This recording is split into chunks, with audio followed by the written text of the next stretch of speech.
إن الحمد لله نحمده ونستعينه ونستغفره ونعوذ بالله من شرور أنفسنا ومن سيئات أعمالنا. من يهده الله فلا مضل له ومن يضلله فلا هادي له. أشهد أن لا إله إلا الله وحده لا شريك له، وأشهد أن سيدنا محمدا عبده ورسوله المبعوث رحمة للعالمين. اللهم صل وسلم وبارك على سيدنا محمد وعلى آله وأصحابه أجمعين. أما بعد، فيا عباد الله، أوصيكم وإياي بتقوى الله وطاعته فقد فاز المتقون. قد قال الله تعالى في كتابه الكريم: يا أيها الذين آمنوا اتقوا الله حق تقاته ولا تموتن إلا وأنتم مسلمون. Ma'asyiral muslimin sidang Jumat yang berbahagia, puji syukur kehadirat Allah Subhanahu wa taala. Allah masih memberikan umur kepada kita semua sehingga kita masih diberikan kesempatan di Jumat yang pertama di tahun 2023 ini dalam keadaan sehat walafiat. Kita berharap, kita berdoa kepada Allah, mudah-mudahan di tahun 2023 ini Allah semakin melimpahkan rahmat-Nya kepada kita, kepada keluarga kita, anak-anak kita, membimbing kita semua dan menjadikan negeri ini baldatun thayyibatun wa rabbun ghafur. Amin ya rabbal alamin. Salawat dan salam mari kita haturkan ke hadirat Nabi kita Muhammad sallallahu alaihi wasallam wa ala alihi wa ashabihi ajma'in. Ma'asyiral muslimin sidang Jumat yang berbahagia, tiada hentinya kita ingatkan, mari kita senantiasa tingkatkan ketakwaan dan keimanan kita kepada Allah Subhanahu wa taala sehingga kita mengharap Allah kelak dalam keadaan beriman dan bertakwa kepada Allah Subhanahu wa taala. Ma'asyiral muslimin sidang Jumat rahimakumullah. Di dalam surah Al-Hasyr ayat 21 Allah berfirman: A'udzu billahi minasy syaithanir rajim. Law anzalna hadzal qur'ana 'ala jabalin lara'aytahu khashi'an mutasaddian min khashyatillah. Wa tilka al-amsalu nadribuha lin-nasi la'allahum yatafakkarun. Allah berfirman, jikalau kami turunkan Al-Quran ini kepada sebuah gunung, maka engkau akan melihatnya tertunduk, terbelah karena takut kepada Allah Subhanahu wa taala. Dan permisalan ini Allah buat agar kepada manusia, agar manusia senantiasa berpikir. Ma'asyiral muslimin rahimakumullah. Ayat yang khatib bacakan tadi adalah bukti keagungan dan kebesaran Al-Quran Karim. Kita pun sebagai pewaris Al-Quran akan menjadi mulia dan agung di hadapan Allah Subhanahu wa taala apabila nilai-nilai energi positif yang ada di dalam Al-Quran kita senyawakan di dalam kehidupan kita sehari-hari. Dengan demikian, maka akan tercipta sikap toleransi yang tinggi antar sesama. Dengan sikap toleransi yang tinggi akan melahirkan kerukunan. Dengan kerukunan akan melahirkan kebersamaan. Dengan kebersamaan akan melahirkan kekuatan. Dan dengan kekuatan akan melahirkan kemenangan demi kemenangan. Kita tahu bersama bahwa kemenangan yang diraih oleh Rasulullah SAW baik saat periode Makkah maupun di Madinah tidak lepas dari keagungan akhlak Rasulullah yang ditampilkan oleh pribadi yang agung, yakni akhlak Al-Quran Karim ditampilkan oleh Rasulullah SAW. Ketika Bunda Aisyah misalnya ditanya bagaimana tentang akhlak Rasul, beliau menjawab, kana khuluquhu Al-Quran. Akhlak Rasulullah SAW yaitu Al-Quran. Bahkan Allah Subhanahu wa taala banyak memuji keagungan akhlak Rasulullah di dalam Al-Quran. Ma'asyiral muslimin sidang Jumat yang berbahagia, seorang penulis bernama berkebangsaan Mesir bernama Syekh Abbas Mahmud Al-Aqbar. Beliau menulis di dalam kitabnya yang berjudul Aqdariyah Muhammad, kejeniusan Muhammad. Beliau menulis di dalam bukunya, ada 4 tipe manusia yang dapat merubah jalannya sejarah kehidupan umat manusia di dunia ini. Siapa mereka?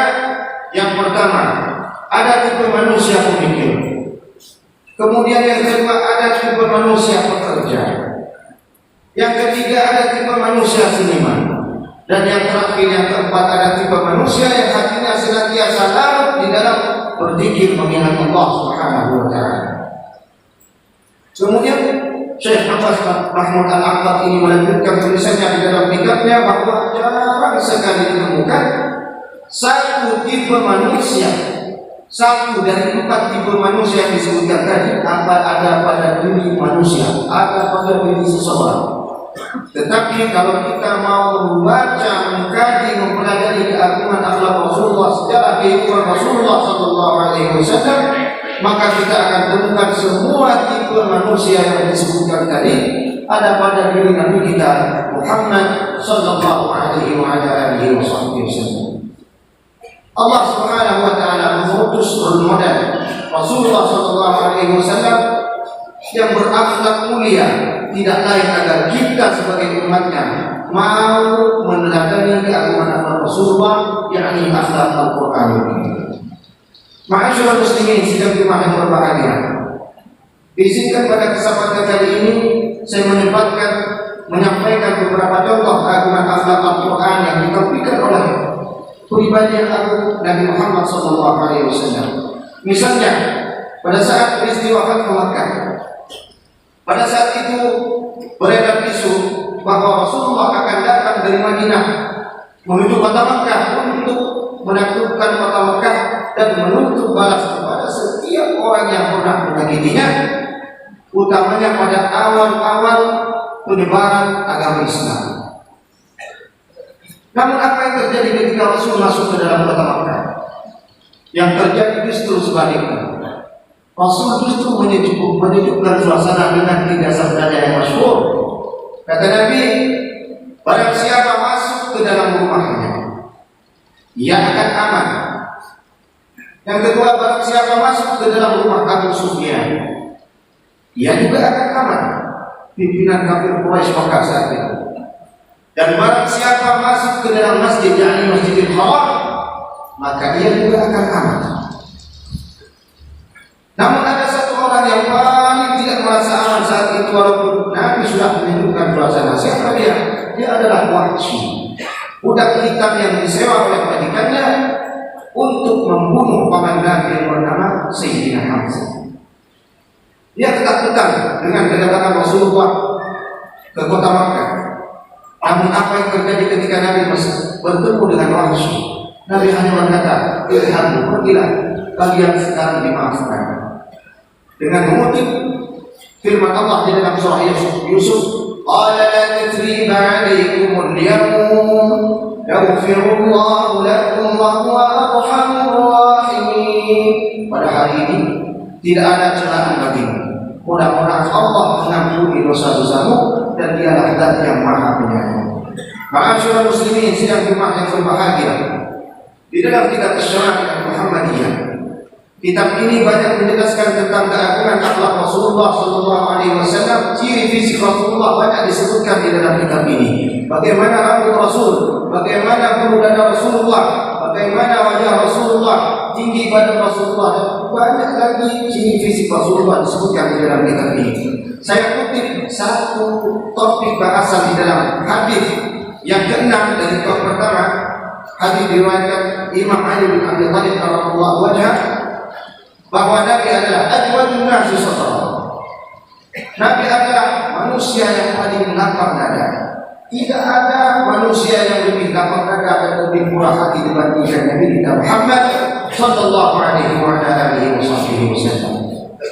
Bahkan ketika misalnya ada orang datang kepada Nabi meminta sesuatu kepada Nabi, tidak ada orang yang datang kepada Nabi kemudian dia pulang dengan tangan hampa. pasti diberikan sesuatu oleh Rasulullah SAW. Bahkan orang yang meminta sesuatu dengan cara yang kasar dan tidak sopan sekalipun. Di dalam sebuah riwayat disebutkan, suatu ketika Rasul sedang berada di rumahnya, beliau mengenakan sorban yang bahannya sedikit kasar berasal dari negara Yaman.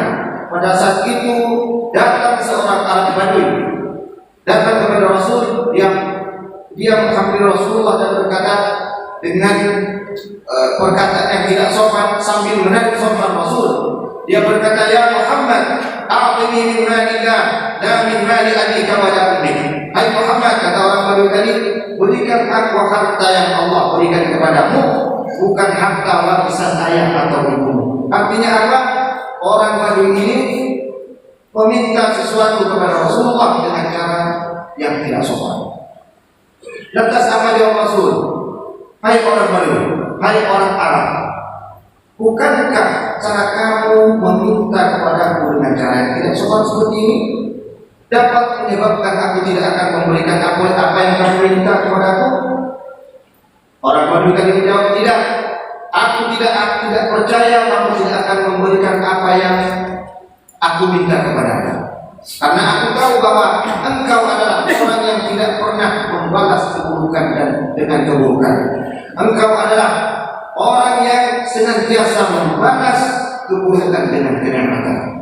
Ada ungkapan yang masyhur dari Imam Ali radhiyallahu anhu, "Ajib akhaka bil ihsan ilaih wa rud syarrahu bil in'am alaih." Tegur saudaramu dengan cara yang baik bila dia melakukan kesalahan, dan balas perbuatan buruknya dengan memberikan kenikmatan kepadanya. Kemudian Nabi masuk ke dalam rumahnya mengambilkan sesuatu yang diminta oleh orang Badui tadi, diberikanlah oleh Nabi.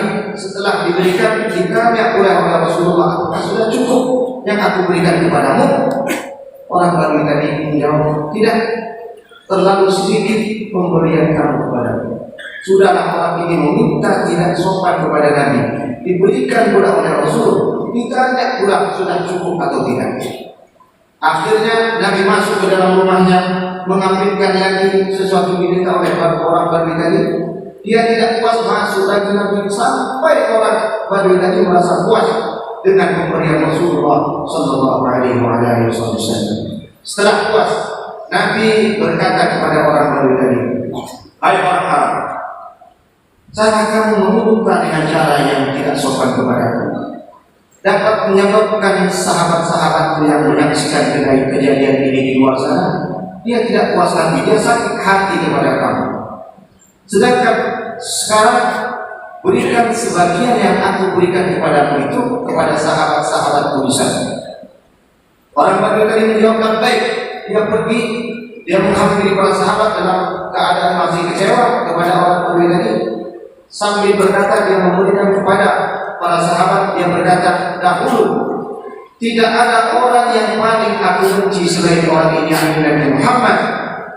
Dan tidak ada kota yang paling aku benci selain kota ini, yakni kota Madinah.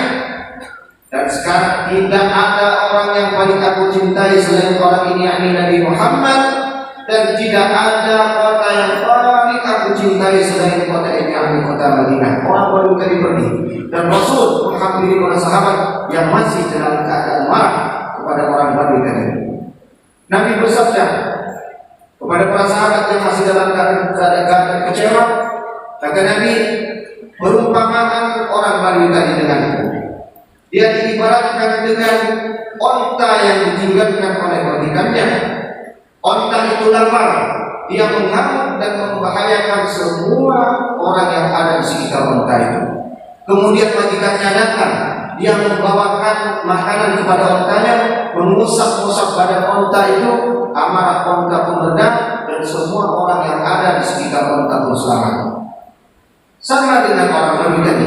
Orang Badui tadi Muslim, tetapi memang perangainya yang kasar. Kata Nabi, akankah orang yang berperangai kasar seperti itu terus kita bantai? Tidak. Biarkan saya menjinakkan orang Badui tadi sebagaimana pemilik onta itu menjinakkan ontanya.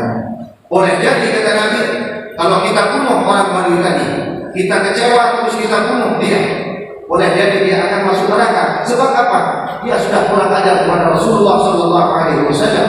Tentu beda orang yang kurang ajar kepada Rasulullah menyakiti Rasulullah dengan menyakiti orang selain Rasulullah. Innal ladzina yu'minuna Allah wa rasulahu la'anahumullahu fid dunya wal akhirah wa a'adda lahum 'adaban muhina. Sesungguhnya orang-orang yang menyakiti Allah dan Rasulnya, Allah laknat mereka di dunia dan akhirat, dan Allah menjadikan kepada mereka adab-adab yang menghinakan. Ma'asyiral muslimin sidang umat yang berbahagia, inilah akhlak Rasulullah sallallahu alaihi wasallam, akhlak Al-Quran, visi Al-Quran, visi rahmatan lil alamin. Mudah-mudahan yang sedikit ini bermanfaat bagi kita, bisa kita amalkan di dalam kehidupan kita sehari-hari. Barakallahu li wa lakum fil Qur'anil 'azim wa nafa'ani wa iyyakum bima fihi min al-ayati wa dhikril hakim. Wa taqabbal minni wa minkum tilawatahu innahu huwas samiul 'alim. Aqulu qawli hadha wa astaghfirullahal 'azim li wa lakum wa li sa'iril muslimin wal muslimat. Astaghfiruhu innahu huwal ghafurur rahim.